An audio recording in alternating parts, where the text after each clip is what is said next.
What's going on, Game Crew? It's Ty, and I'm here today taking a quick break from setting up my game room, and I just wanted to share one of the biggest things we take for granted and one of the biggest hurdles when trying to get into games and playing traditional games. That's the modern controller. So remember to sub, like, and share while we go somewhere down the warp pipe.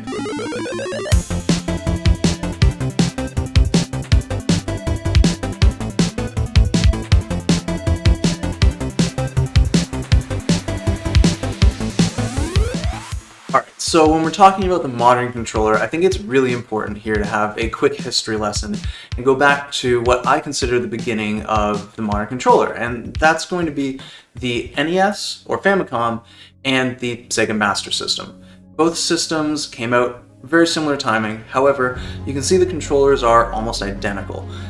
They have a directional pad. On the NES, it's the one that we're more used to nowadays, and on the Sega Master System, you have one that is a little less common, but very similar in terms of functionality, with both systems having the 2-button configuration, basically allowing for the same game to really work perfectly on either system.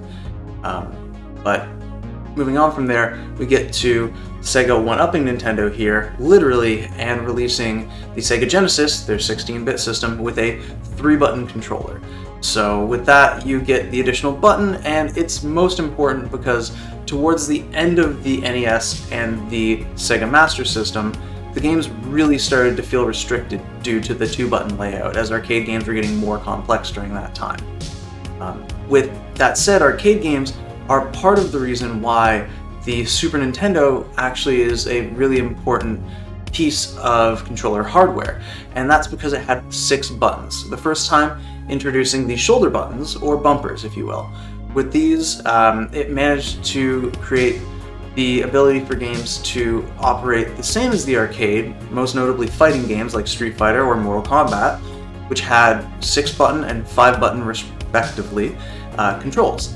On the Sega Genesis, however, specifically with something like Street Fighter, you would have to push the start button in order to switch back and forth between punches and kicks, which really made the games unplayable. Which is why Sega released the 6-button controller as a response.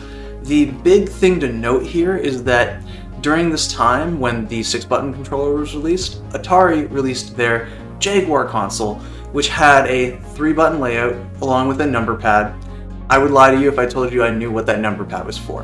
I never ended up playing the Jaguar myself, and to this day, don't really have much of an interest beyond morbid curiosity, as the system clearly didn't make it. However, it also released a 6-button controller later on, probably in a response to either what Sega was doing or, again, the fighting games of the time. Okay, so next up, Sega released their Sega Saturn controller, and this was most notable for really the controller kind of conforming to what Nintendo did and increasing the full button count by 2 here. This is the first time that you can start to see the full amount of buttons that you would see on a modern controller nowadays, with 8 including the shoulder buttons, or bumpers if you will. So what's most notable here is that when PlayStation came out, with the original PlayStation controller, this is actually what I would describe as the core foundation of the modern controller. So if you look at it, it really isn't that vastly different. Obviously there's analog sticks missing, but we'll get to that in a minute. The controller really is the same. It's got the R1, R2, L1, L2 buttons on top, as well as those sacred symbol face buttons. The big thing here to note is that Sega did release a 3D control pad, which eventually came out and featured 1 control stick. That's most notable because of where we're getting into the awkward teenage phase for video game controller. That is, at least the modern video game controller. You had the early stages, which I would consider the infant or baby stage with the NES and Sega Master System, and then you have the sort of toddler or kid phase with the Super NES and Sega Genesis. But really, you have the awkward teen stage coming out here in full force. And with the 3D control pad, it was a response really to what Nintendo did with the control stick on the N64, which was a complete revelation at the time, as it was the first time implementing a control stick in a fully 3D environment. Now, the control stick isn't a new piece of technology at this point, and it was actually back in the early days of gaming with the Atari consoles that all had control sticks. It just kind of disappeared in favor of the control pad, or the D-pad, direction pad. But the Nintendo 64 controller, most notable here for the analog stick, and then also, if you look at it, it has the foundation of what would eventually become the right analog stick, or in the case of future Nintendo controllers, the C stick. And those are the C face buttons, the yellow buttons that you can see. Those were generally designed to allow you to move the camera in most games, or in certain games you could actually swap it to be the movement and use the analog stick for moving the camera. There was a variety of control schemes, but it was definitely the awkward teenage phase of game controllers. The foundation that it built, though, did eventually lead to the DualShock controller, which PlayStation released, and this is really the same controller that we're using nowadays, barring a few modifications and slight adjustments. But really, this is the same controller we're using nowadays, and it really did a great job at allowing you to control 3D games and 3D cameras. So that's really the legacy that's here. Sony just kind of built on what was working with the Super Nintendo, as you can see, and then learned, oh hey, the analog stick, that's a cool idea. Why aren't there two of them? And everyone kind of started to copy this from here on. So the Sega Dreamcast controller is really notable here for not having a second analog stick. It came out after the original DualShock controller came out on the PlayStation, and it's really interesting that Sega decided to not include that second analog stick and basically do a callback to the 3D control pad on the Sega Saturn. It was a good controller, but was not great. Both are actually much more comfortable to hold than they look. But the real notable thing here is that the Dreamcast actually had proper triggers. So on the N64 controller, you had the Z trigger, but it wasn't really a trigger, it was more of a button underneath where the analog stick was. The Dreamcast controller and also the Saturn 3D control pad both had triggers, which is interesting because other than Microsoft, no one else really picked this up. But there's another kind of connection you'll see later on here with Microsoft and Sega. So obviously the Sega Dreamcast controller went with the system, didn't get a revision with a second control stick, and the DualShock 2 came out. Not a big explosion of creativity here, just a refinement on what it came before with the DualShock. And honestly, no one was complaining. So moving on from that, we get to the original Xbox controller with the Duke, as it's called. And that controller really is what I think the Sega Dreamcast would have had with a sort of rebuild of the controller and giving you that second analog stick. It was big, it was bulky, and it definitely was not the best controller out there. However, Nintendo went a little weird with the Gamecube controller. I know it has a lot of love out there, and I myself actually am a huge fan of it for specific games like platformers or Smash Brothers, obviously, and really any of the games that you would have where you're controlling a camera and not necessarily first person. So I've always found the C-Stick a little bit awkward because it doesn't have that same look that the traditional left control stick has. But it really does a good job with the bumpers. However, the Z-Trigger from the N64 gets transported on its controller, and it's most notable here because it has only one Z-Trigger on the right side rather than having two, which is an interesting choice considering the PlayStation and the PlayStation 2 were both such big juggernauts and Nintendo didn't fully copy the controller there. But most notable of this whole generation was Microsoft deciding that, yeah, the Duke was too big. So here's a Controller S that launched in Japan and eventually made its way over to North America and Europe, which has built the foundation for what would eventually become, again, the traditional Xbox controller here. But really, you can see it's just kind of taking what Sony did and putting the Microsoft spin on it, which I think is great. Next up is the Xbox 360 controller, which isn't a huge revelation. It kind of just takes the white and black face buttons from the original Xbox controller and puts them as bumpers to more replicate what Sony had done in terms of a basic control scheme. I do find though that the Xbox controllers, like I said, carry on that Sega tradition of having actual triggers on them. Those do make a big difference for racing games, I find, and first-person shooters. So moving on from there, the DualShock 3 actually didn't come out. It was originally the 6-axis. And so Sony added motion control in kind of response or in conjunction with Nintendo, but they added it to a traditional controller.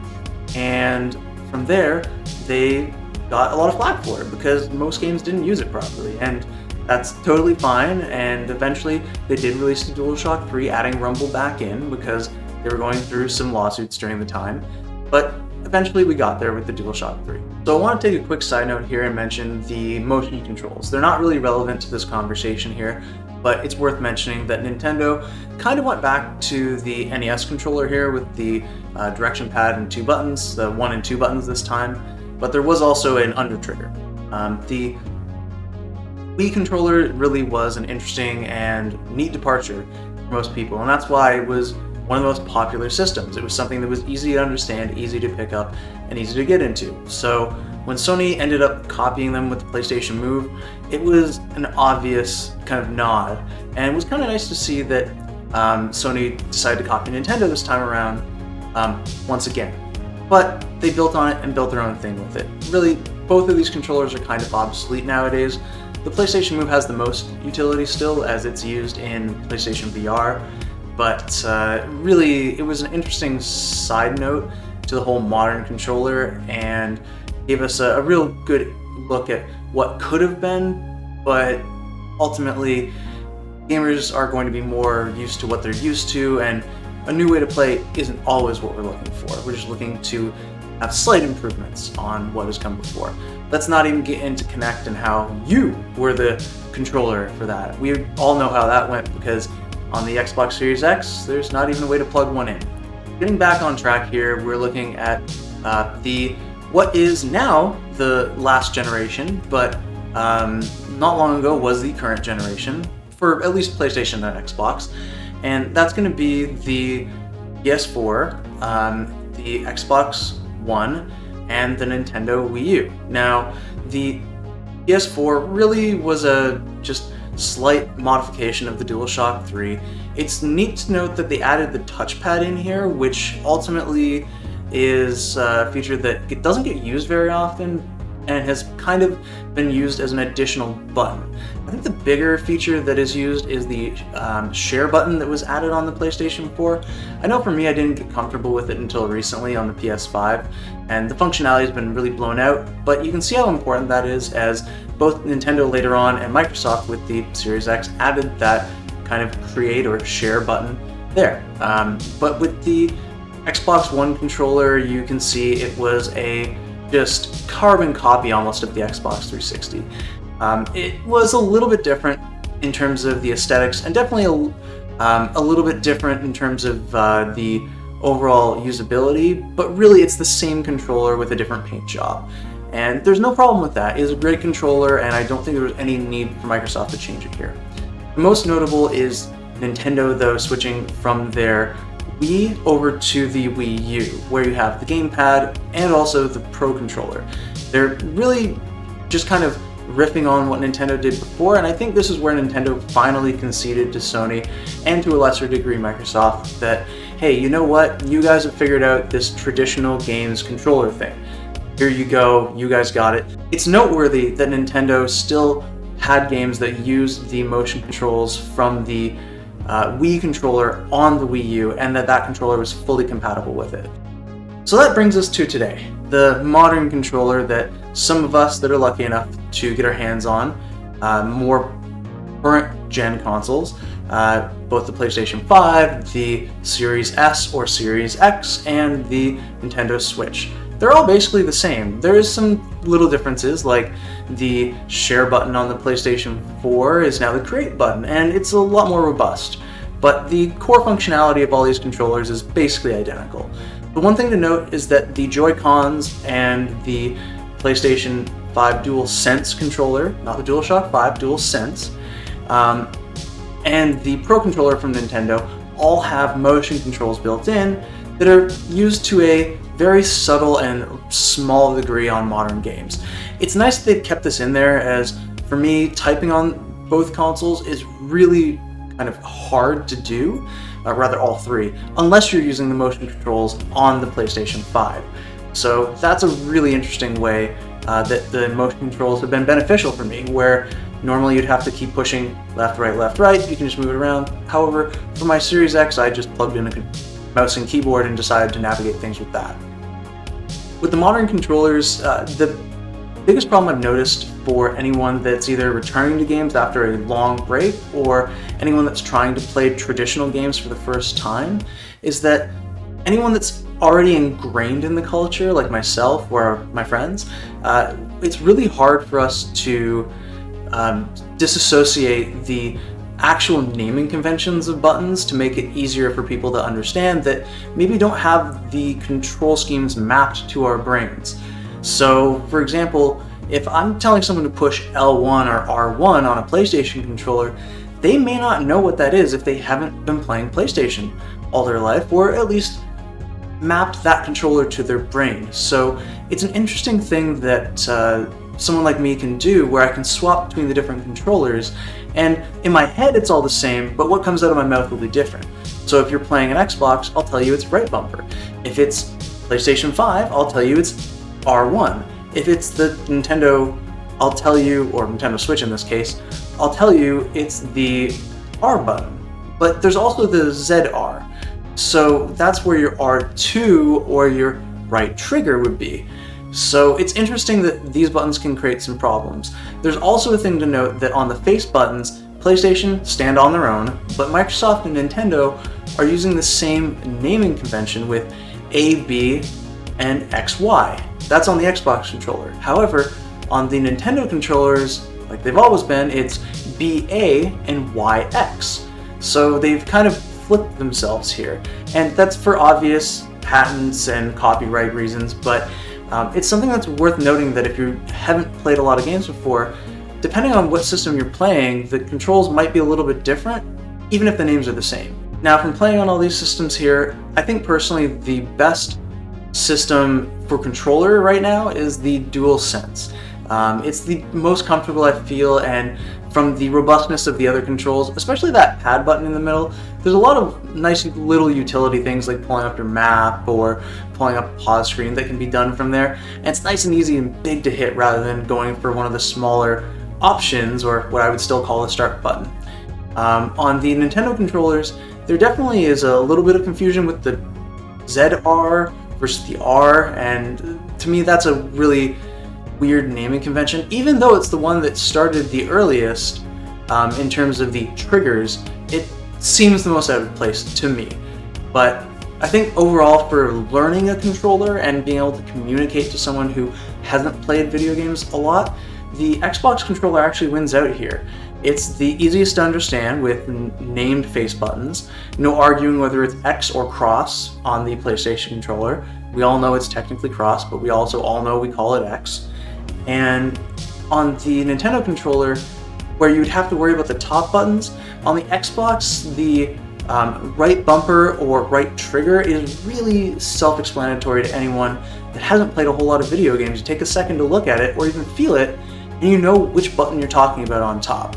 So while I personally prefer the DualSense controller a bit, just in terms of the tactile feedback and the cool stuff it does with the triggers, from the haptic feedback, it's really interesting to me that if you're gonna go and have someone play for the first time, I would recommend that if you're going to help them, an Xbox controller is actually a really great controller to use. Not that you have a choice depending on what system you're using, and obviously, for my opinion, the best games to start with are actually Nintendo games, because they're the easiest for people to figure out and play with themselves to understand. But regardless of that, let me know down below what you would choose for the best controller and what your favorite controller is. Like I said, I'm loving the DualSense right now, but if I had to pick an all-time favorite controller that I've spent the most time with, it's probably the Xbox 360, but the DualSense is really giving it a run for its money. And with that said, let's wrap it up, and I'll see you guys next Games Tuesday.